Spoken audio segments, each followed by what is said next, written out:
이 정신의 어떤 다이나믹, 역동성이 있다 이런 의미죠. 정신의 역동성은 이제 좀 이따 다시 한번 정리하겠지만 그 정신의 구조 간에 여기 이것이 정신이라고 봤을 때 여기에 어떤 부분과 여기에 어떤 부분이 상호 이렇게 충돌하고 있다. 갈등 상태에 있다.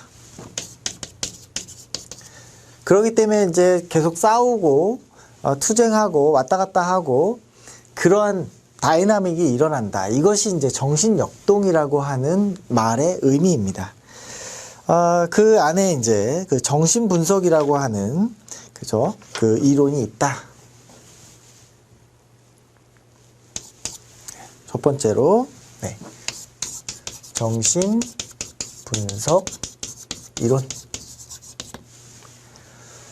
정신역동과 정신분석 이론이 거의 뭐 동일한 어떤 개념으로 많이 활용하기도 합니다. 왜냐하면 이러한 그 정신분석 그 프로이트가 이야기했던 초기의 어떤 정신분석이 계속 이후에 학자들에 의해서 발전이 되면서 뭐 대상관계 이론이라든지 자아심리학, 자기심리학 이런 것들이 이제 복합적으로 합쳐지면서 결국에 정신역동성이라고 하는 이론을 계속 구성하고 있기 때문에 현대적 의미의 이제 정신분석이라고 하는 것은 정신역동 이론을 의미한다. 이렇게 이제 보셔도 무방하겠습니다.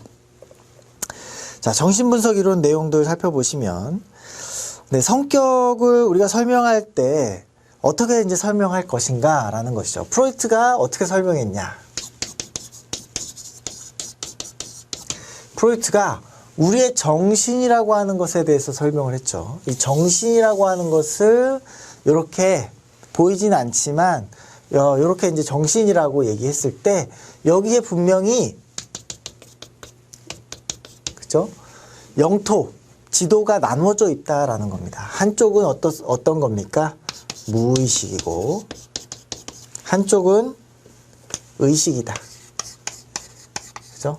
그리고 요 사이에 무의식이지만 우리가 조금만 애쓰면 알 수 있는 것, 요것을 전의식이라고 했다.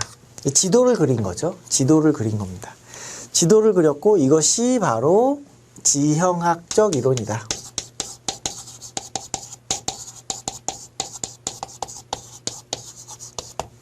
우리 정신의 지형에 대해서 설명을 하고 있는 겁니다. 지도를 그린 거죠. 우리 정신의 지도를 그린 거죠.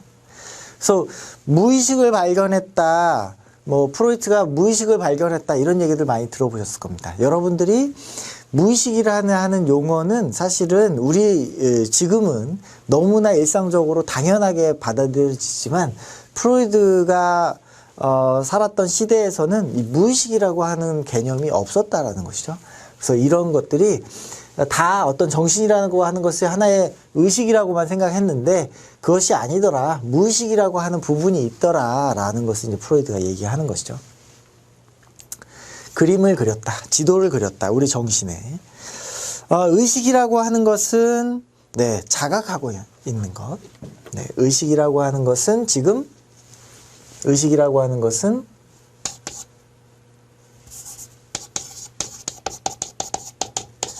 자각할 수 있는, 이제 스스로 알 수 있는 그런 것이죠. 그 다음에 두 번째로 무의식이라고 하는 것. 그러면 이거는 자각할 수 없는 것.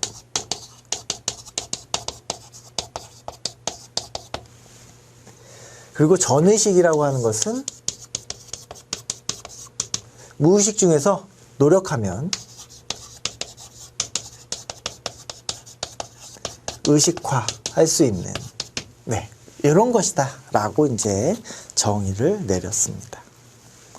실제로 우리도 이제 그 잘 경험 속에서 생각해 보면 우리가 알고 있는 부분도 있지만 실제로 잘 모르는 부분도 있죠. 예, 의식할 수 없는, 자각할 수 없는 부분도 있는 것이죠. 그래서 요거를 무의식이라고 안 하고 의식이 없는 상태가 아니라 의식하지 못하는, 그래서 이제 번역을 비의식이다라고 이제 번역하시는 분도 계십니다. 이렇게 이제 우리의 정신의 영토가, 지도가 이렇게 그려져 있다라는 거, 프로이트가 그렇게 얘기했다, 이렇게 정리하시면 되겠고, 근데 이제 요걸로 이제 그 정신에 대해서 설명을 하다 보니까 좀 부족한 부분이 있는 것이죠. 그래서, 정신이라는 것이 요러한 그 영토, 지도만으로 되어 있는 것이 아니라 구조가 있다. 구조. 이렇게 구조가 있다. 바로 원초화라는 것이 있고 본능을 담당하는 원초화라는 것이 있고 요거를 현실 세계에 조절하는 자아라는 녀석이 있고 네, 요거는 현실의 어떤 조절하는 중재하는 역할을 하는 것이죠. 그리고 어떤 이 본능이라고 하는 것을 억압하는 초자라고 하는 것이 있죠. 도덕 또는 뭐 양심이죠. 양심. 이런 세 가지의 구조로 나눠져 있다라고 프로이트가 이제 설명을 합니다. 이것이 바로 구조적 이론입니다. 네, 스트럭처럴 티어리 이렇게 얘기합니다. 그래서 여러분들 너무 잘 알고 있는 원초와 자아, 초자아가 여기에서 나오는 개념이다. 이렇게 이해하시면 되겠죠? 자, 그 원초와는 어떤 특징이 있느냐? 구조적 이론. 여기다 좀 정리해 볼까요? 원초와. 원초와는 어떤 특징을 갖고 있습니까? 완전히 무의식적이고 정신적인 에너지의 저장소, 본능과 충동이다. 예, 본능, 충동 이런 것들의 소산이 바로 이 원초와이다. 굉장히 이것은 무의식적이다. 예, 의식하기가 어려운 것이다. 지각할 수 없는 것이다. 그죠? 어떤 생물학적 충동이 저장되어 있다. 에너지의 원천이다. 그죠?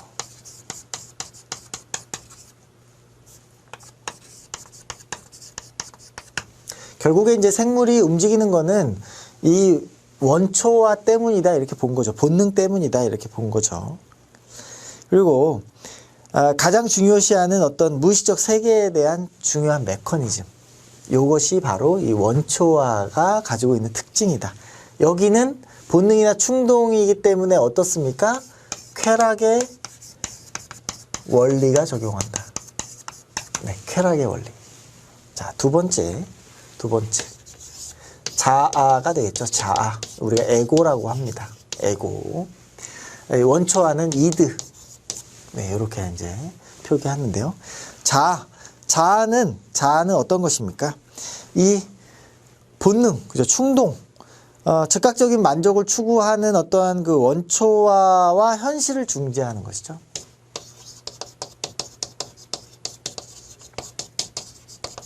현실을 조정하는 것이죠. 조정.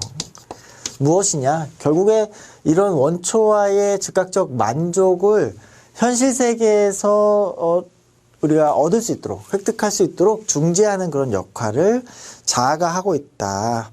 그래서 이 현실 원리에 따라서 작동한다. 현실 원리. 이 에고는 네, 현실 원리. 여기다 적어볼까요? 현실의 원리, 현실 원리다. 그래서 이 성격이라고 하는 것은, 이러한 이 현실 중재의 노력, 그죠? 관습이나 어떤 예를 들어서 사회적인 활동 이런 걸 고려해가지고 하는 성격의 의사결정 요소이다.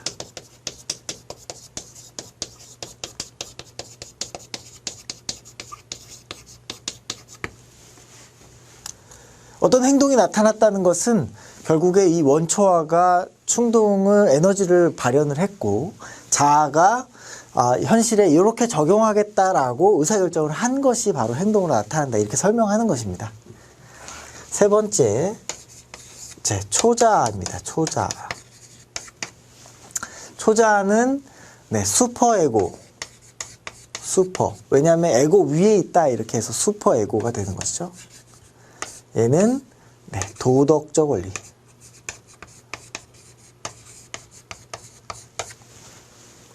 도덕적 원리. 초자는 옳고 그른 것이 어떤 것이 옳고 그른가에 대한 사회적 기준을 통합하는 성격의 요소이다. 네. 사회적 기준, 옳고 그름을 판단하는 그러한 성격적인 요소이죠. 그 다음에 양심과 자아의 이상으로 이루어진 정신구조 최고 단계로 판사 역할을 하고 있고 도덕의 원리이다. 쾌락보다는 완전을 추구하고 현실보다는 도덕과 이상적인 것을 추구한다. 네. 도덕과 이상을 추구하는 것. 이것이 바로 초자아이다. 이 세 간에 계속 지속적으로 갈등이 나타나게 된다. 그래서 그 지형학적 이론과 구조적 이론을 한 번에 모은 것이 우리 교재에 있는 모형이 되겠습니다. 그래서 그거를 한번 여기에다가 다시 한번 정리를 해보면, 이렇게 이것이 정신이다 라고 했을 때 의식과 무의식이 나눠지고 여기가 이제 전의식이 되겠다 라고 했을 때 원초화는 다 어디에 있다? 다 어디에 있다? 무의식 부분에 있다. 원초화. 자아도 거의 다 의식은 아니고 무의식도 약간 있고 초자아도 그렇다. 네, 이러한 형태로 모형을 설명하고 있습니다. 자, 여기까지 좀 하고 판서 내용을 좀 지우고 심리성적 발달 단계 내용 정리하도록 하겠습니다. 자, 프로이트의 이제 성격 이론에서 되게 중요한 부분이죠. 굉장히 많이 출제가 되는 부분이기도 하고요. 심리성적 발달 단계는 여러분들 꼭 기억을 하셔야 되는데요.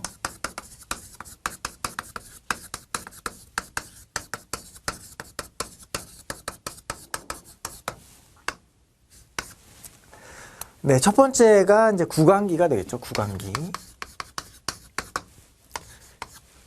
두 번째가 항문기. 그 다음에 세 번째가 남근기. 그 다음에 네 번째가 잠복기 또는 뭐 잠재기라고 하기도 합니다. 다섯 번째가 이제 생식기.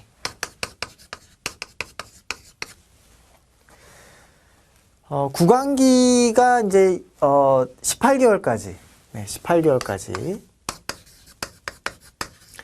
뭐 요 구별은 약간씩 조금씩 다르기도 합니다. 왜냐하면 뭐 개인의 차가 있기 때문에. 그렇지만 요 정도의 어떤 그 단계를 구별한다는 거는 이해를 좀 하셔야 되겠고요. 18개월에서 3세, 36개월이죠.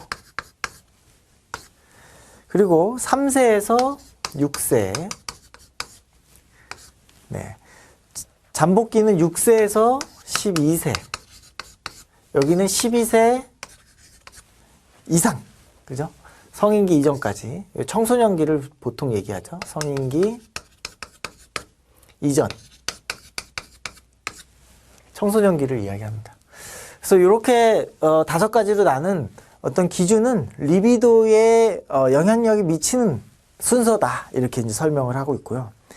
그러니까 처음에 이제 아이가 태어나서는 이제 그 모유 수유를 위해서 입에 어떤 그 애착 형성이 중요하기 때문에 이제 구강기가 형성되는 것이다. 그 다음에 여기는 이제 모유 수유에 대한 내용이 있고요. 그 다음에 항문기에서는 배변 활동.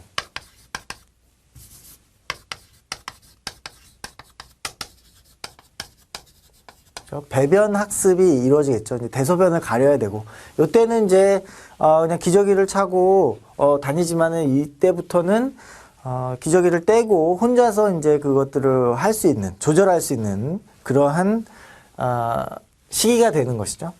그 다음에 남근기가 바로 오이디푸스 컴플렉스.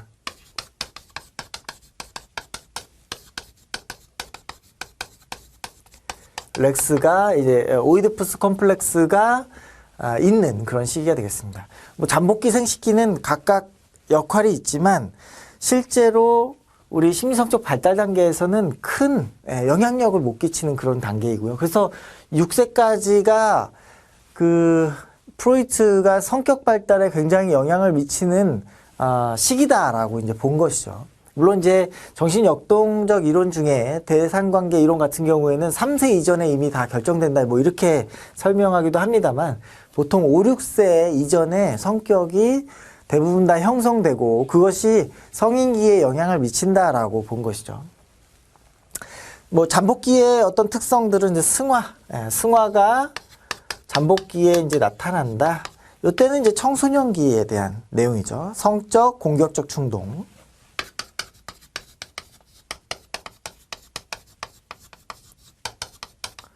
요거는 청소년기.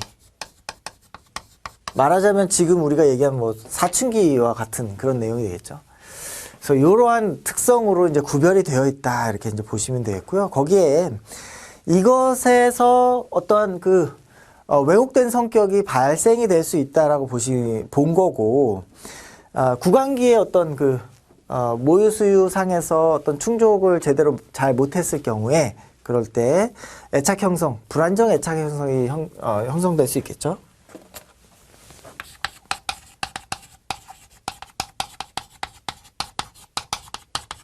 그래서 요 시기에 어떤 문제가 있을 때에는 어떻다?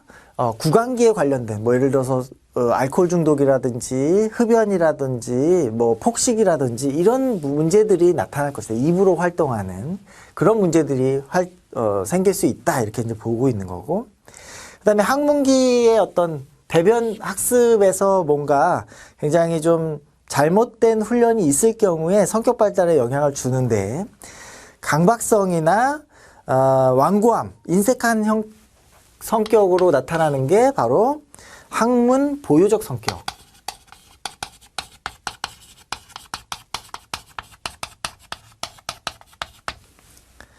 그 다음에 양가감적이나 너무 뭐 더럽거나 그 다음에 좀 공격성이 이제 나타나는 그런 성격을 학문 폭발적 성격.